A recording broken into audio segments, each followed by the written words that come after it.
First of all, thank you for coming. I will be honest with you. I wouldn't have been surprised, at least, if the room would be empty. I mean, it's security nightmares. I mean, we're talking about one of the two major events. And I'm really, really flattered by the attention. So, I see we do have an issue there, because, nope. Boom, boom, boom. That's screen number 8. Sorry. You know how stuff works, don't you? And of course, I am in the wrong folder. So you will see me doing some command line fill. Boom, boom. Oh, come on. 31C3. Presentation. So this is the main part where I explain to you how you start a presentation over the command line. And here we are. And this thing's great. I think we do have to solve that problem here. I do have to. I'm sorry. Okay. That's how things work. Boom, boom, boom, boom. 31C3. Presentation. So yeah, as you have imagined, it's about making your own telescope. I will brabble along because I'm here. That's kind of yeah.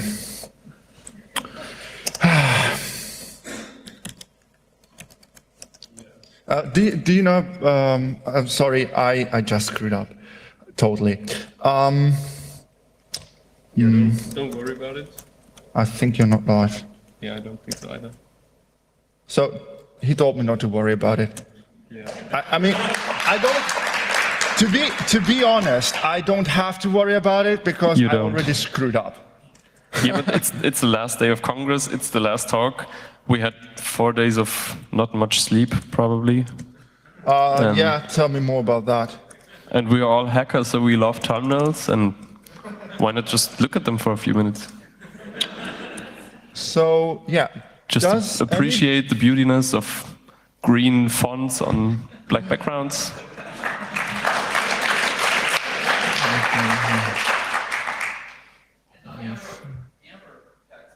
Oh yeah, yeah.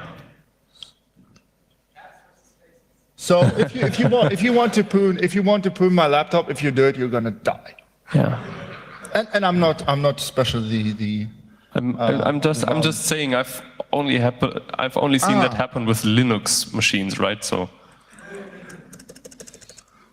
not that that's same any as reason, but I see stuff happening on his monitor, so maybe we're close.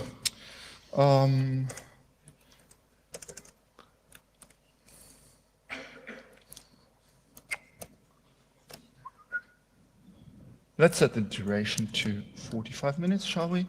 Yeah, don't worry about it. Here we go. Nice. No, why? Yeah. Huh? No, I can't. It's. Yeah, no, that's not the problem. The problem is that the other half is on his laptop monitor. Okay. Okay. So now we're gonna do it. We're gonna do it the old school way. So here we are. We're not doing not anything because this thing sucks. So. I don't know. You probably have time. So.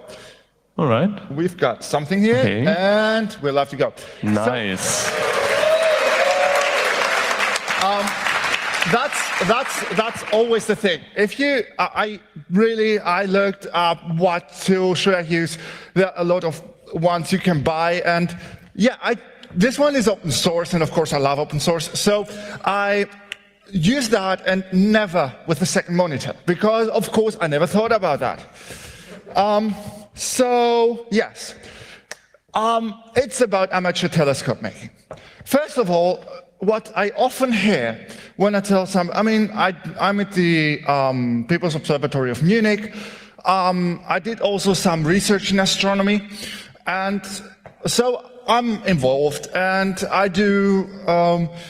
I show people the observatory. I explain them how telescopes work, and when I tell them, look, you can make a telescope yourself. Yeah, of course. I mean, it's an optical precision instrument. You have to have expensive machinery. You have to know a lot about optics and stuff like that. Well, yeah, no. Because you need the expensive machinery if you are going to do it with a machine. So if you're going to go huge, of course you're going to need a machine, because we're talking about removing tons of glass here. But there's a big but. That sounds wrong. If you're going to do it by hand, and we're talking about telescopes roughly in the range up to a meter diameter, imagine that. That's a huge telescope. That's a big-ass telescope. You can do it by hand. It's a lot of work, but you can do it with the mere attribute of a human being not being able to repeat emotion again and again, the same way, the exact same way. Especially if you tell the people, look, embrace the randomness, you can do it. You can make a telescope that beats manufactured telescopes you can buy, and you can pay a lot of money for it. So here, that's a short outline. So if you have more questions, write me an email, Twitter, whatever. Come to me personally. Although we don't have that much time, I can talk to you about anything you want. I can tell you where you can get the stuff. And if you are interested, hit me up, and I will share all the knowledge with you. Because again, the knowledge I got, I'm not the best guy there is. I happen to live in the same city with the best guy there is in Germany. And if he's watching, and I'm sure he's watching, thank you, Stathis, for showing me that and for making it possible that I can make my own telescopes. I haven't finished a single one yet, because I always rework stuff 3 or 4 times, including those slides here. So, why do I need a telescope? I mean, I can go out in the dark. Dark is a very important part of it. Astronomy works better if you can see the stars. Except radio astronomy, but we're not talking that here. We're talking optical astronomy. Why would I need that? I mean, I do have an eye. I can see the stars. I can see the Milky Way. It's an impressive view. And I know people who, because it was such a nice view, it was a clear night, it was lovely, they went outside, they carried the telescope, they assembled their telescope on site and thought, well, screw it. I'm going to lie down on the grass and have a look at the sky and enjoy it. That's it. That's about amateur astronomy. You love to do it.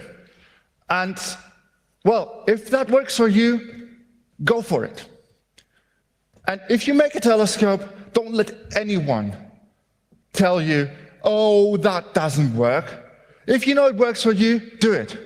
It's the most important thing. You can make it like you want. So, here are some incentives. First of all, with a telescope, you can have a look at galaxies, like that one. This one is also from a ground-based telescope, but as you can see, those guys, well, they do it for a living. This is the European Southern Observatory. So you won't see that in a telescope, but you can see a faint blob. You will see that region here. If you don't like that, well, then I have bad news for you. There are better objects, like Albireo here. This is a double star, and this is a star. You can see it with the naked eye, but in the telescope, it resolves to 2 stars orbiting each other. You don't see the orbiting, obviously. And the one is blue, the one's red. So here you can see astronomy. If you had astronomy in school, you had astronomy at university, they tell you, yeah, some stars are red, some stars are blue. Yeah, wow. If you see it in a telescope, then it's something completely different. The more you know, the more this experience on the eyepiece is enhanced. And planets. Okay, that's Pluto, sorry. Old habits die hard. Planets. This one is actually what you would see, of course, not that detailed, because there's still an atmosphere in between, and those are probably some 1,000 pictures. No, that's Hubble, screw that. So you can get those quality pictures, similar quality pictures with an amateur telescope, but you need to take a video, you cut out parts which are good, which you like. There's software for that, of course. And you end up stacking like 2,000 or 3,000 pictures, and then you get good quality. It will be, if you have a look at it yourself, it will be a bit blurrier, but you will definitely see the stripes and the big red spot. Fun fact, this big red spot is twice the size of the Earth. So big is quite a good name for it, I think. Yeah, let's go back. So you need light. You need to. What the telescope does, it enhances your sight, your eyesight. It doesn't make wavelengths visible you don't see, but it can make light and regions visible you don't see because it collects light. It bundles up the light. So how do you do that? Well, there is the classical method, as you saw, a lens. Light comes in, focus comes out. You can't explain that. Well, actually, we can. But that's how this thing works. Everybody who wears glasses, who has used a binocular, or whatever you do, that's the main principle. And that's what most people imagine when they think about a telescope. Then again, mirrors. Mirrors have one huge advantage. You have to use only one surface. So they're cheaper manufacturing. You can support them from the back. They're easier to build. So nowadays, mirrors are the way to go. Doesn't matter how big. If you make a 6-inch telescope or a 8-meter telescope, like the VLT is, or a 40-meter telescope, like the ELT is going to be. Let's see that. I would love to see that 40-meter telescope. I mean, that's astronomy porn. I mean, we're talking hot stuff here. What this telescope does is basically you have one main component, that's a Newton, as you can see, and by the curvature of the mirror, of the main mirror, let's call it M1 here. Mirror 1, mirror 2. You can imagine how this works. You basically bend the light in one direction. You focus it in one direction, and then you have the eyepiece or the camera there, or whatever you want, or your cooking stove, and you cook your pasta if the mirror is big enough and you have the sun. So that's how it works, the basic concept. But now, since I mentioned basics, let's go to the basics. These are some circles. Some colored circles. What they represent is here, imagine that being 7 millimeters. That's the eye opening of a healthy young adult at extreme low light conditions. So that's the maximum your eye can open up. And if you go above 30, I have bad news for you. That's not going to be 7 millimeters. It's going to decrease with age. People of the age of 60, 70, they're talking 5 millimeters.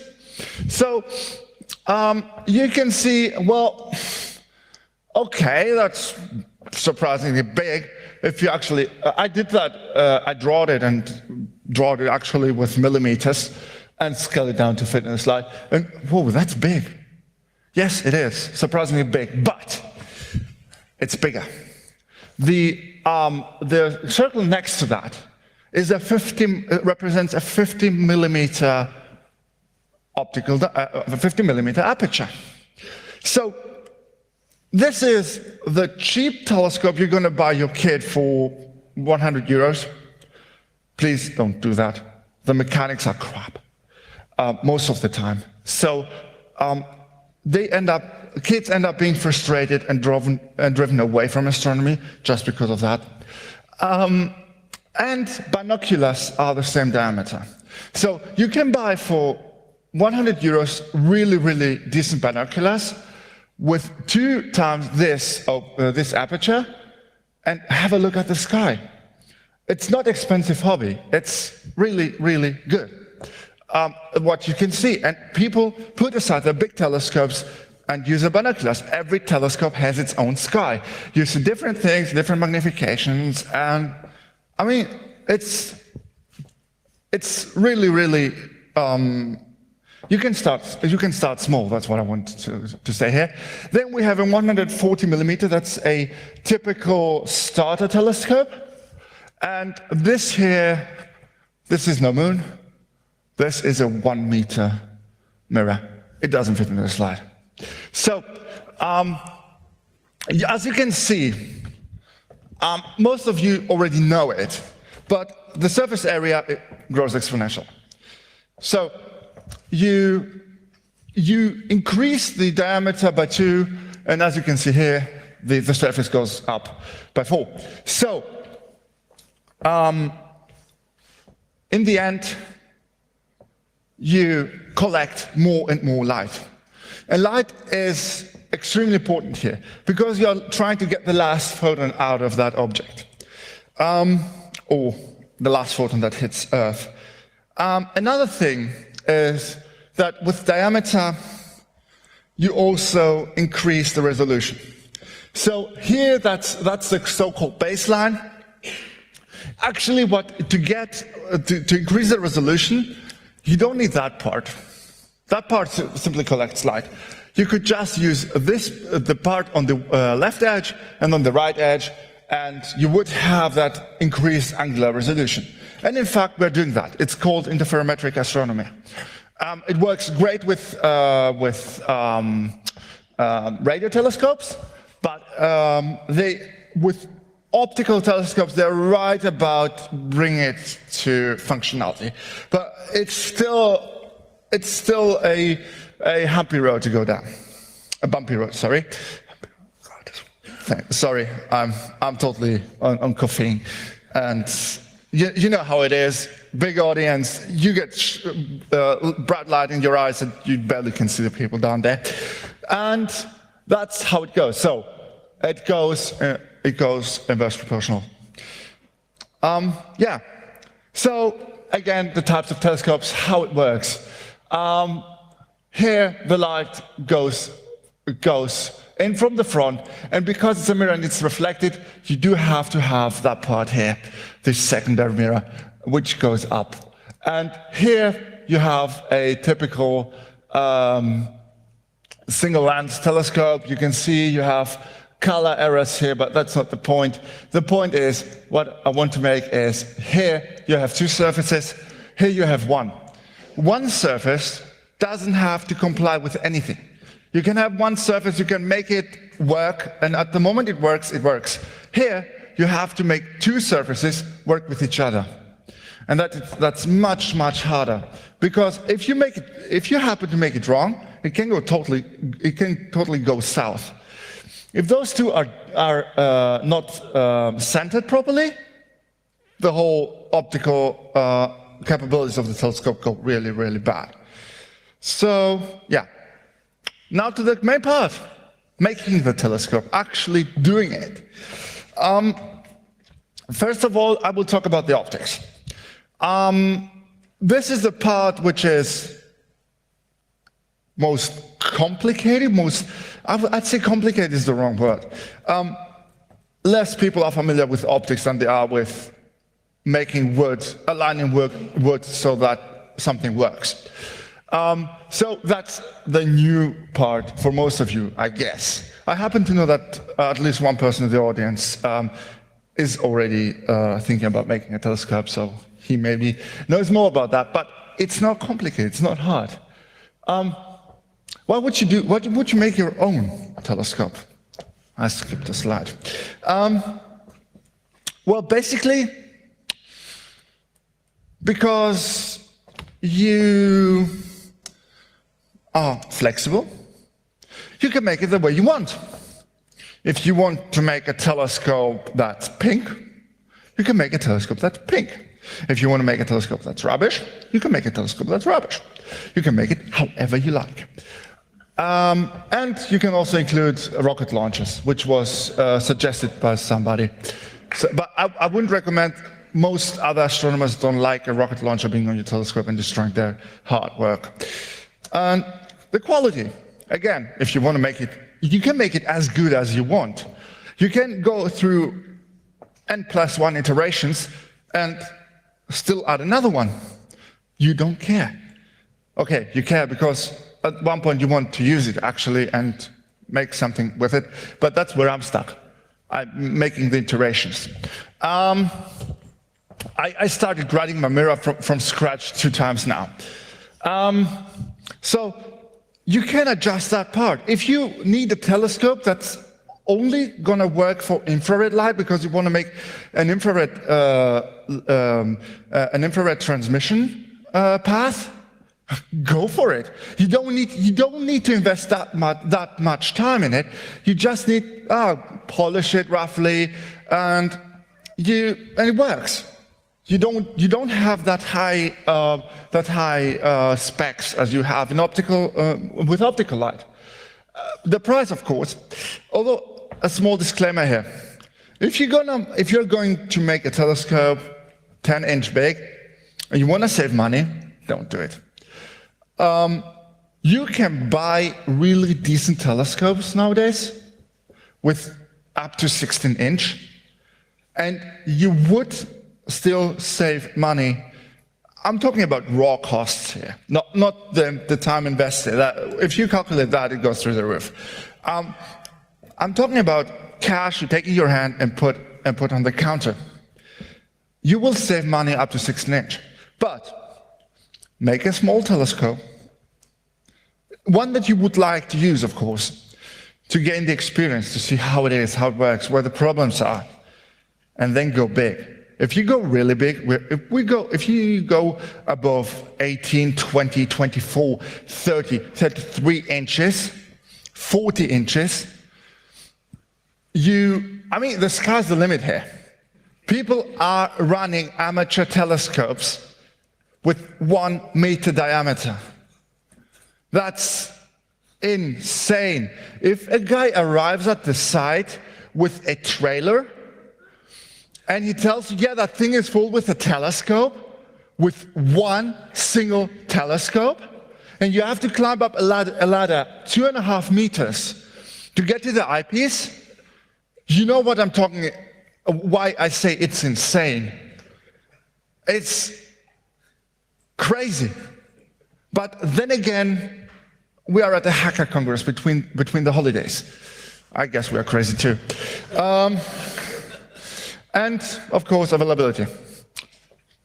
Telescopes above 18-inch, light construction, that you can carry it with 1 person, that's considered light there.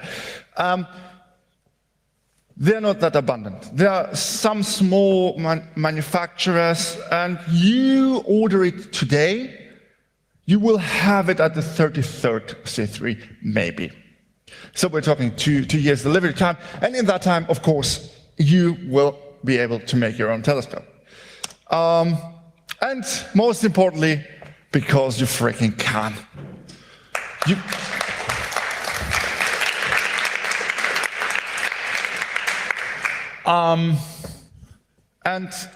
All those outlines are basically, why should I build my own 3D printer? Okay, back in the day, like 2 years ago, you had no option. You had to build it yourself. But nowadays, in Germany at least, you pay 500, 700 euros and you get a decent one. No, not the best one, and still it has issues, but you get a good one. But many people still do it. They build their own 3D printers. There's Linux from scratch. I think I still don't understand, but maybe that's my lack of understanding there. But still, people do things themselves. And that's always the reason. Because I want it better, I want it now, I want it however I want. And that's here. So, the shopping list. So, you say, cool, I want to do that. And you start and you say, well, I want to go to the hardware store and get the stuff. So what you need is a piece of glass. A small disclaimer here, you need special glass. Not always. If you make small telescopes, I know a guy who made his 2 really small telescopes, 4-inch, with standard window glass, which is a nightmare if you do it. But it's okay, I guess, for that size. And it's cheap. It's definitely cheap. He paid exactly nothing for it. I mean, we're talking 4-inch here. That's this size. That's a piece of glass you get from the junk. I mean, from the scrap. It's like, yeah, you can get that. Nobody cares about that size of glass. Then you need a tool. That tool can be another piece of glass, can be granite, can be ceramics, can be a composite construction that you take 2 plates or 2 bathroom tiles, you glue them together, you put them together with some cement or some clay or whatever you find, and seal it around. That's the important part. If you want to start it, Google, or ask me, or you can write me and I can tell you where to Google, where you will find your tips and where you find your materials, because many, many details are omitted here. Like 99% of the details are omitted here.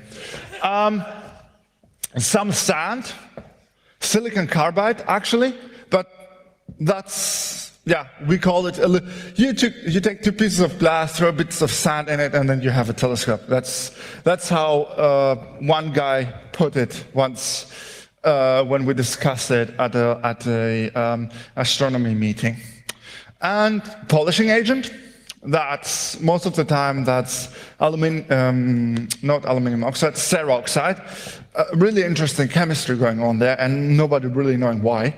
If somebody in the audience, and that's me asking somebody for help, knows how ceroxide works, how it polishes glass, come up, you're gonna get a mate.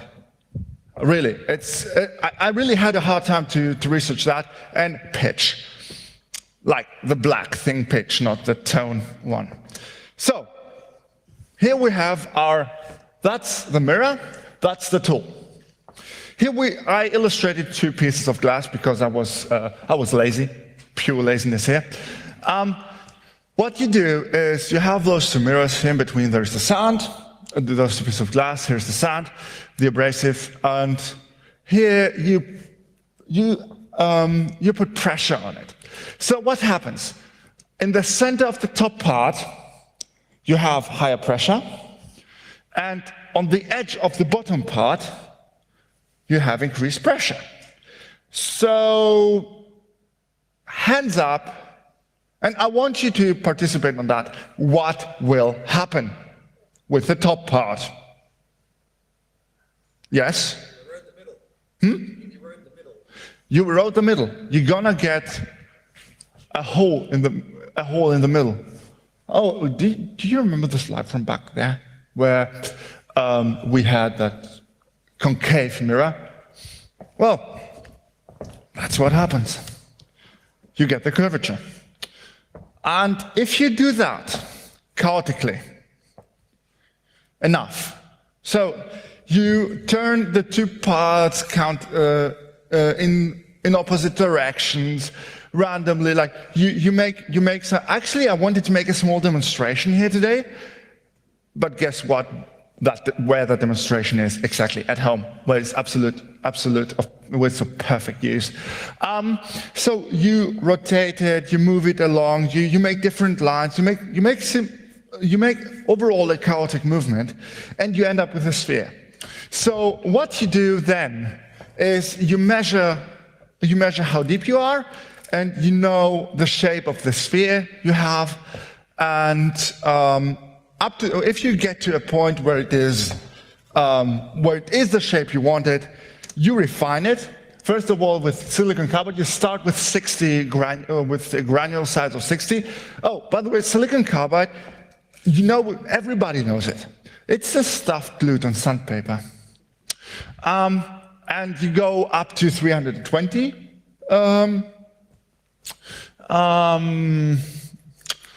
granule size, and then you go to aluminum oxide. That's a really fun fact. So I was traveling around in Munich, taking the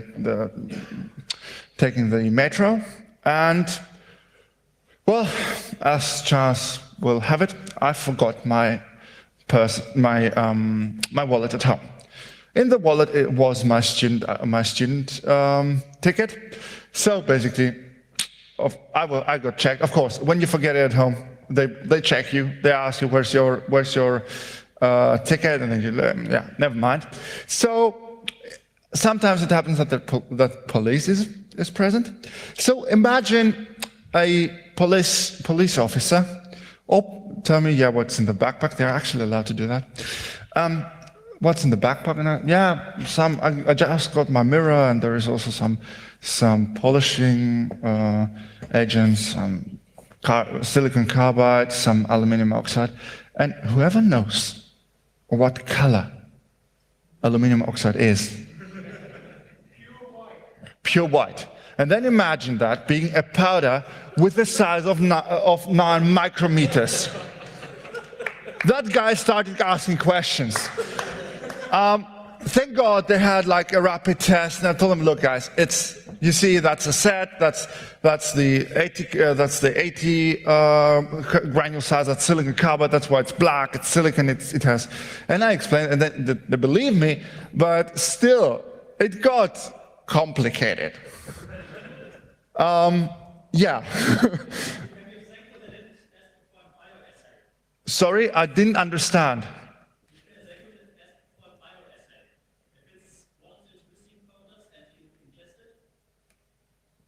I really, honestly don't hear what you're saying. Is the mic on? I just said you can be very lucky that I didn't ask you for a bioassay, that you didn't have to try out the powder and put it into your body somewhere. Actually, yes. There's some research coming up about what aluminum does to your body. It basically screws up everything. But so don't inhale it. That's a bad idea. Okay? So then you with all these steps, you go finer and finer. You refine the surface. Starting with the 32 micrometer aluminum oxide, you can already see, if you look at a flat angle on the mirror, you can see it starts reflecting. That's where you get, oh God, yes, I'm close to having a mirror. No, you're not. Then the work comes in. This guy here who's putting the polishing agent on, that's the copyright holder, Stathis Kafalis. That's the guy who's like the guru in Germany, in my eyes, my opinion. But he knows a lot about grinding mirrors. And yeah, I know he's watching, so yeah, I know he's probably going red right now, but I don't care about that. So what you need is cerium oxide and pitch. That black thing, you know why they call it pitch black? Well, there you see it. And this yellowish powder, which was also a funny thing, they wanted to test that too. You dissolve it in water and you put it on the pitch, and you don't put a lot in it. That here is really, you see how thin it is? You don't put a lot in it, but still, the cerium oxide kind of interacts chemically with the glass. Then again, it beds itself in the pitch, and kind of like millions and millions of razors cuts the glass away and polishes it away, and kind of smears it. Also, there is some theory. I found a paper by some Chinese researchers, which I dare not. I don't know a lot about that stuff, but I don't actually believe it. That there is also some thermal processes going on, heating the glass up and smearing it away. I honestly have no idea. Those Chinese guys who wrote the paper, I don't believe, have more credibility than me in that matter. So, then you need to test it. All the process is, there are iterations. You do something, you see what this something does, and then you look again, and you see what this something does again, and so on and so on. First of all, you want to find out how deep is a mirror. What is the shape of my sphere? That's how you do it. You take a ruler and measure that distance. Fairly easy, isn't it? No high-tech involved here. The more high-techy way, high-techy, whatever, high-tech in terms of the 17th century, is you take a torch, you make the mirror wet, you take a torch and you look where the reflection goes, and if you hit the right spot, you will know that if you hit it, believe me. You measure that distance, and you have the radius of the sphere that this surface is an element of. Sounds complicated? It isn't. It's really basic geometry. Because a spherical mirror will reflect everything that comes from the center back to the center. That's what we use to make the fine testing with the Foucault testing. Léon Foucault, most people know him of the Foucault pendulum, but this is also an ingenious method of making high precision measurements on mirrors and reflecting surfaces in general with minimum monetary involvement. You are talking to make a Foucault tester. We're talking, if you are going to go fancy, like really fancy, we're talking 50 euros here. You can make it actually for free if you go to a scrapyard or something like that. It's really, you can make it really cheap, and it's really precise. It's surprisingly precise. And then again, interferometry, that's like the more techie way. I won't illuminate interferometry here. I could make a talk on interferometry alone, or interferometrical testing of mirrors, because you have to take into account so many effects that I'd simply say that's nothing for the beginner. But if you go, there's a lot of information on that to read up. So Google it. You will be more than happy with information you will get. We'll get there. So here we have a Foucault tester. On the bottom, you see the light source shining onto a mirror, projecting the light on your test subject. And here you have an edge, a knife edge. That's why it's called also Foucault knife edge testing. And here what you can see illuminated is, so basically what's the thought behind this? Here we are roughly in the center of the mirror. We are talking, here the dimensions are scaled down in order, that's a Wikipedia picture, in order for it to be, for you to be able to understand it. But that size, if compared to the human eye, that mirror would be there. That would be a typical focal distance for that one. So here we are roughly in the center. So what you do is you know, okay, if I project something from the center on the mirror, it goes back to the center on a single point. So if I put a knife edge there, a really, really sharp edge, which blocks which binary blocks or allows light to pass through, if I had a perfect sphere, a perfect setup, theoretically, I would see the mirror or the test subject illuminated, and then it goes black as I move the edge back and forth. Well, reality kicks in, and you get deviations from the sphere. So here, that's more or less a good sphere. Here you can already see. Here you have kind of something funny going on here on the edge. Here there's a kind of a mountain in the center. Here, a smaller mountain combined with a ruined edge, I'd say. Here you see some shadings. Here you see a pit in the middle, and again this edge. This is a typical error beginners make. Nothing you can't correct, but yeah. So this is what you would see, and you see here these deviations from the sphere we're talking about maybe here it's huge. We're talking about 200 nanometers. Nanometers.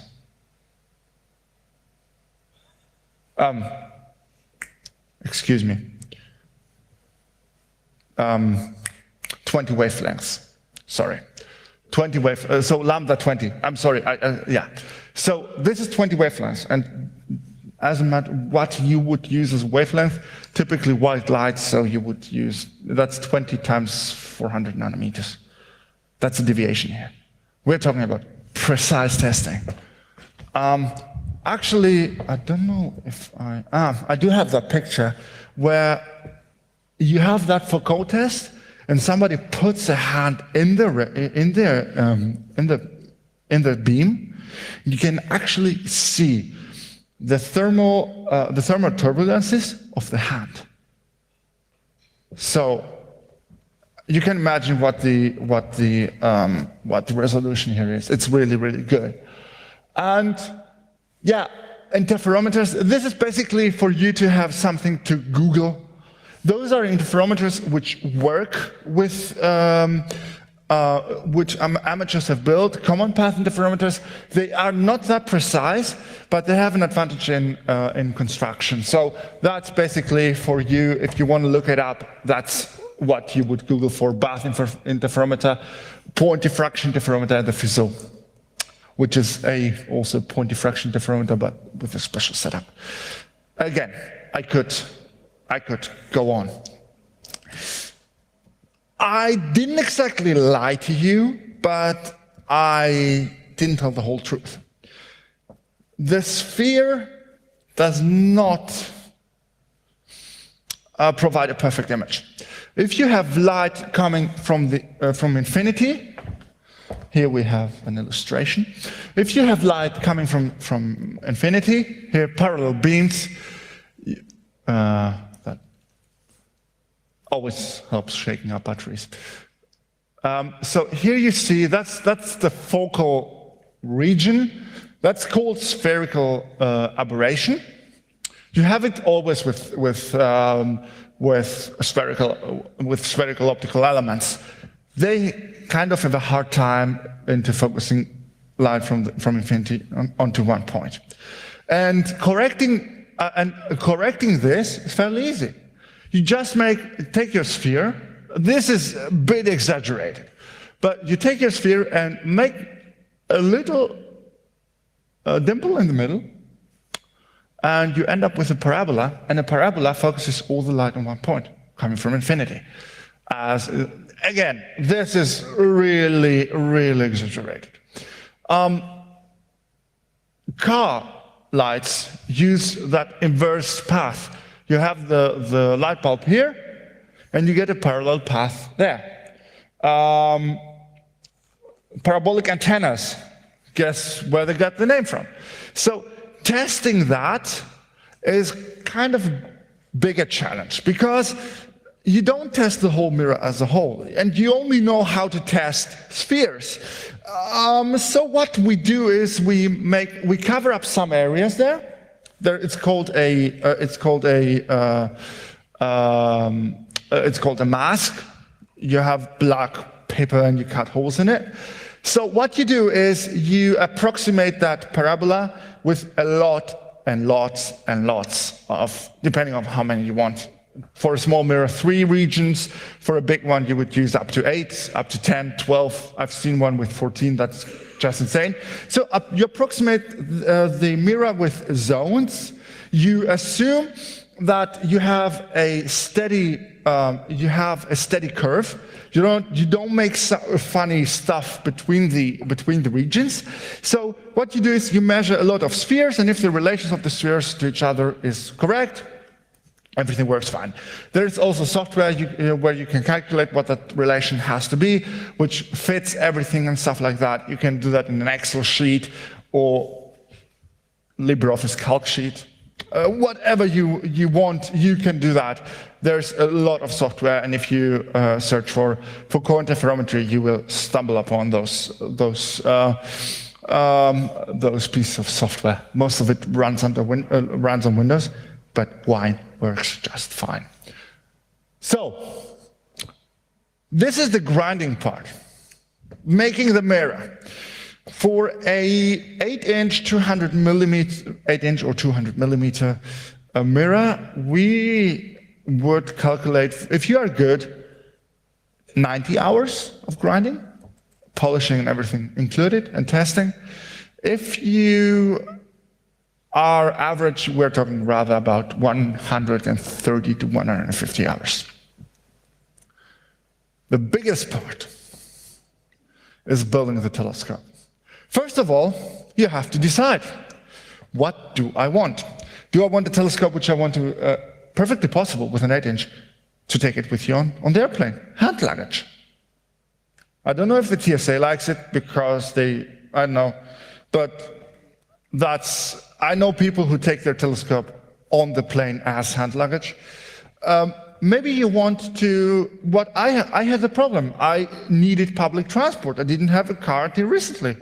So I needed to carry that telescope with me on public transport.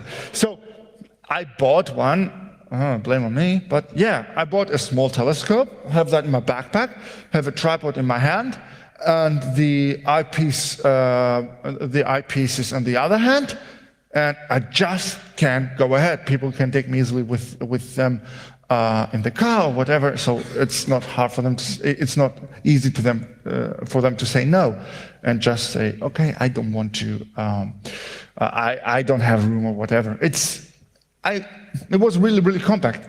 And people are even going for a hike with their telescope. So we are talking about really, really lightweight and compact stuff here. But if you want to observe from your backyard, there's no point in investing all the time and the money and the complicated constructions and the many failures or whatever. You just build a telescope that works, and you don't care how heavy it is. You put a plastic sock on it, and it's protected from rain and everything. It's just there. If you want to take pictures with it, there are different demands. So you have to decide, what do I want here? What do I want to build? So let's start with what are the main factors. I mentioned transportability, handling. The best telescope is of no use if you can't use it. That's a tautology. Anyway, and you want it to be rigid. You don't want to invest tons of hours in your optics and making everything perfect, and then everything being sloppy and shaking around. Because that's the main reason. Do you remember those cheap telescopes I told you about?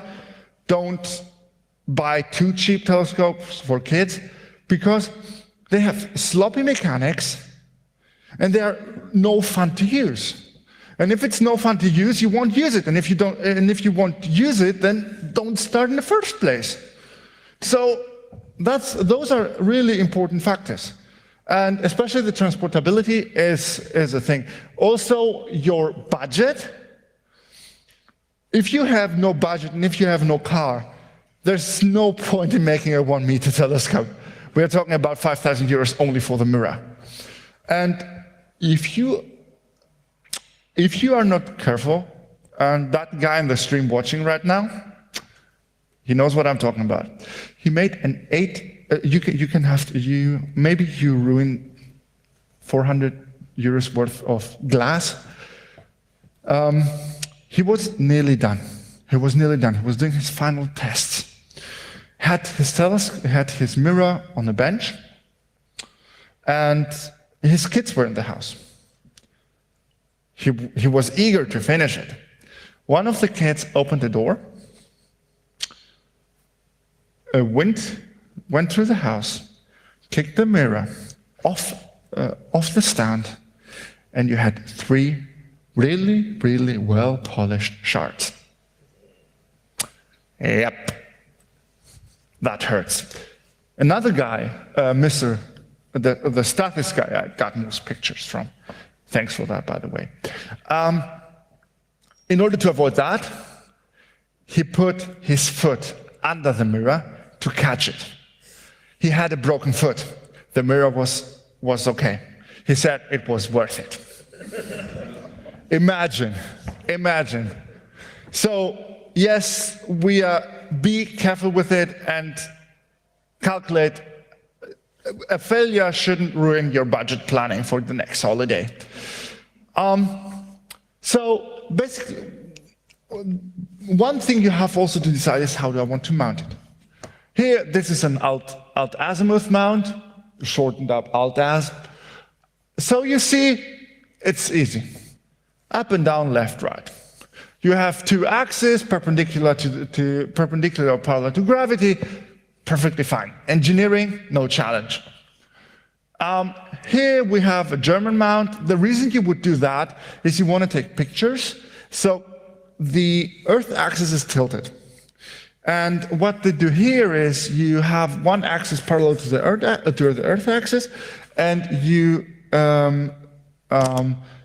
counteract the movement of the Earth, of the stars, relative to the Earth, of course, and you just move your telescope along. So you just have to worry about one axis being guided properly. That's a huge advantage, trust me on that. You have even there are clockwork, like this clockwork. Old Russian clockwork mounts, which work marvelously. They are great. The only problem is, once you winded them up, again, police, so you are on Tenerife, you have your clockwork, oh, it's a great night. Tomorrow I'm flying, I don't care, I want to take pictures. So you wind it up. You wind it up a bit too much because you want a bit further than you think you will need. And then on the next day, somebody checks the bags, the luggage, and here's a coming from back. Yep. Explaining. So, actually, you see what shape this thing has? One amateur astronomer, she's a really great person, great humor, and she was on top of a mountain. And she was setting up her telescope, was observing, and nearby there is a military area. One of the residents saw somebody putting a silhouette that looked like that on top of a mountain. So, in German, there is if you observe, you want everything to stay dark, because adaptation to darkness is something that breaks really easily and needs about half an hour to rebuild. So you avoid light. And there is the term Weißlichtsau, which means white light pig. So she was there on the telescope. They sneaked up on her. We're talking about special ops here, spec ops, sneaking up to her, lighting the whole area, And she just saying, weiß nicht so. And then looking up and seeing guns pointed at her and people screaming, go away from the rocket launcher. So you see, astronomy is a really, really peaceful hobby, but yet again, those are some, that doesn't happen all the time. So I don't want to scare you off here, but I just want to loosen you up. So that's how you would build an alt-as mount. That's a typical example. So here you have your main mirror, you have two rods, here you have your secondary mirror, your focuser. The focuser is something you can build it yourself, and especially nowadays with 3D printers, you can easily print one for yourself, but you need high precision, and honestly, they don't cost a lot. If you get a really, really fancy one, you're paying 300 euros. But we are talking about really, really fancy stuff. Okay, if you go really big, then it goes really, really expensive. Actually, how much time do you have? 5 minutes. Holy crap. I mean, I was told, yeah, okay. I have 5 minutes, I'm sorry for that. So what you can make a truss dop, that's called a Dobsonian. So here is a full tube Dobsonian, that's like kind of the stuff you can buy. This one is really, really heavy. We're talking about, they make, you can separate the pieces here and carry them around because you can't carry that in the whole, I think it's a 14-inch. And yeah, that's a full tube one. Then a truss Dobson. This one is a 32-inch Dobson. 32, yes. So basically what I'm telling you here, that's this one here, the finder, is also a Newtonian telescope. It's just 4.5 inches, but that's the finder. This mirror here, the secondary mirror, has that size. So we're talking about a really decent one, and you can see really nice things with it. Oh no, I stand corrected, 28-inch. Sorry. And again, a truss Dobson, that's a classical design with 8 rods, by the way. And here, this one is meant for photography. So this one has to be really, really sturdy. You don't want your camera, which can be quite heavy here in the front, to move relative to your main mirror.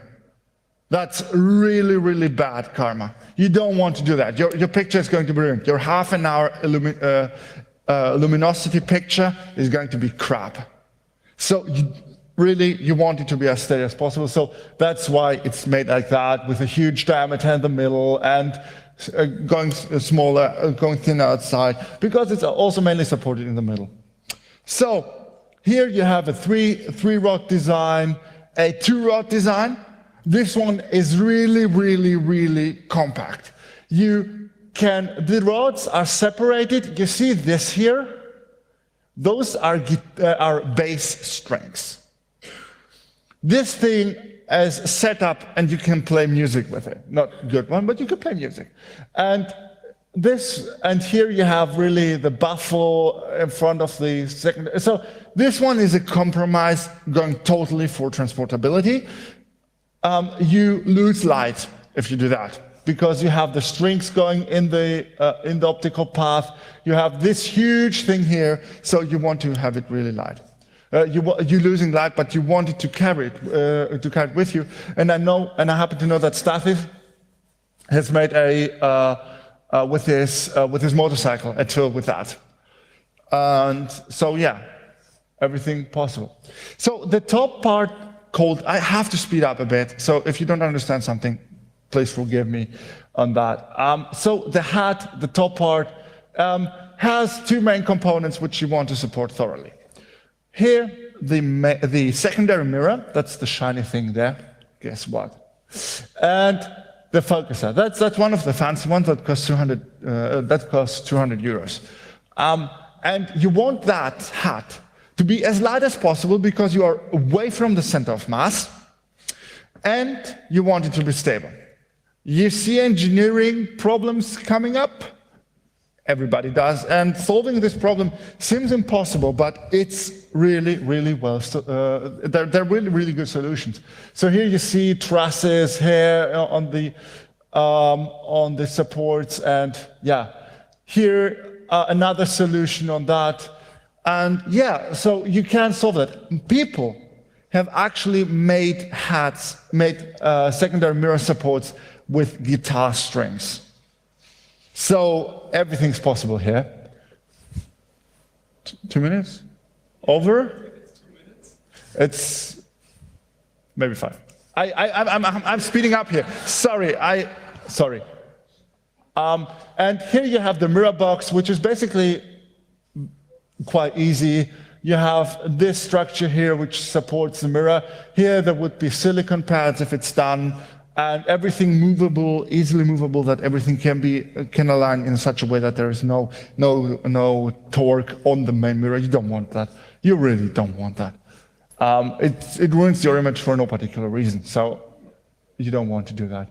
So here again, the altitude wheels attached to the box and the rods here, and you basically, and all that goes on the rocker box, which is basically Teflon grinding on top of Ebony Star. Ebony Star is a top counter cover, a kitchen top counter cover. So it's easily accessible. They don't produce anymore. There are alternatives. But yeah, so that's how you would do everything. I want to thank those guys, Stathis, Martin, Tassilo, and the People's Observatory. And I want to dedicate this talk to John Dobson, without whom this Dobson design would not have been possible. He died earlier this year, in January last year.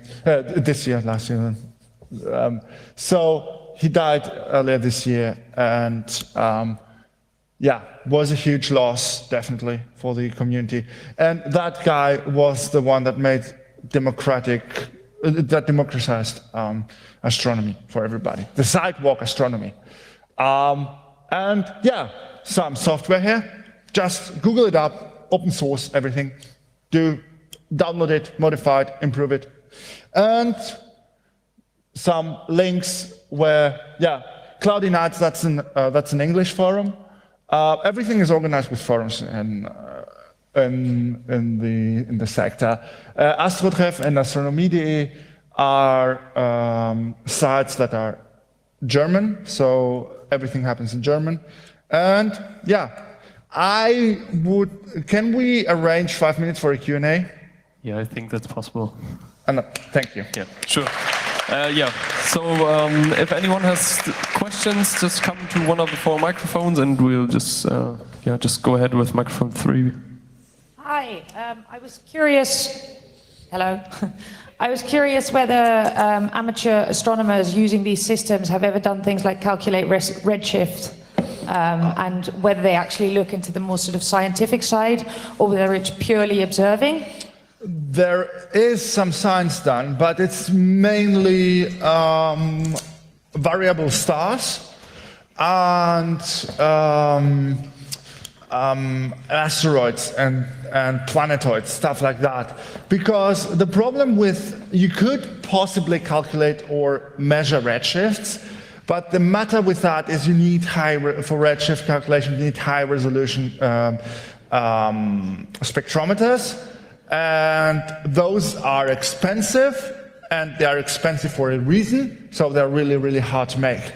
So yeah, to calculate redshift is kind of a hard thing, and you can only, spectrometers need a lot of light, so you can only do that on bright objects, and all the bright objects have already been measured.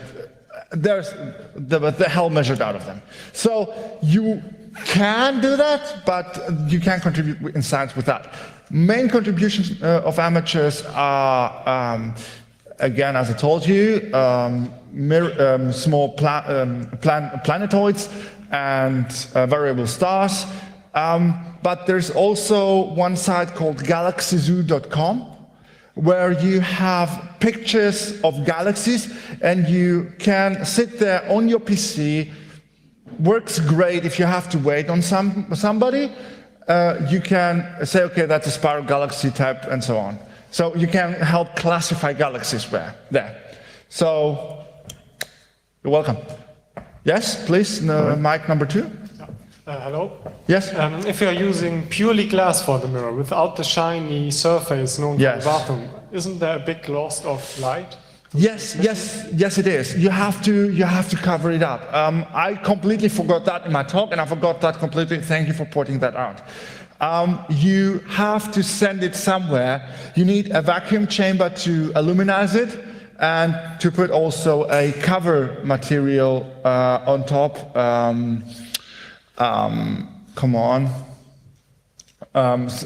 Silicon oxide, so that you have that sealed. But you can do it also at home. There's a chemical reaction which drops out elemental silver, and you can cover that in silver. But it produces hydrogen, and hydrogen is kind of an explosive matter. So you want to be careful with that. Mic number 3. I just wanted to mention, you mentioned Dobson at the end. So I just wanted to mention something. The funny thing with Dobson is he started astronomy because he was converting to Hinduism. And the funny thing is Hinduism has, where we all know Christian creationism. The funny, with the 7,000 years old, the problem with Hindus is they have to accept different problems. They have an universe that is billions of years old. And so one of the reasons he tried this one was to get people for a steady state universe model. And so I think it's something to show that, well, be a little bit tolerant to religious people. They may be idiots quite often, but well, sometimes you get a nice outbreak from it. I happen to have seen an interview where he said that this Big Bang theory thing is a complete, and we're not talking the show here. That's bogus. He said that. True. But he made a huge contribution to science. I just wanted to say, because we had a problem with some... because we're running tight on schedule, maybe you're... thank you for sharing that with us, I have a question. You said you cannot use regular glass, so what kind of glass are you supposed to buy? You want to use glass that has that doesn't expand as much with thermal differences, because you want your mirror to cool down smoothly, so you don't have bumps and ridges building up just because the glass is expanding or cooling down. Because you have to imagine you are carrying this telescope from a 20°C perfect environment to, if you are not lucky, to a minus 10 degree environment. And even with that special glass, you need to wait some time until the mirror has cooled down enough that you can observe. It's really that's the whole thing. And if you make small telescopes, you can use thin sheets of glass, normal floating glass for windows, and then again thin sheets cool down easily, and you have no problem at all. So that's the only reason. What is it called, the glass you use? It's called BK7, it's called Pyrex. There are many, it's basically most of the time it's floating glass, so there are many trademarks on it. But the way I would buy glass for that is hit up a guy who sells glass for those purposes. There are many, and it's not really it's not that expensive. Okay, so I think that was it with the questions. Looks like it. Yeah, thank you again.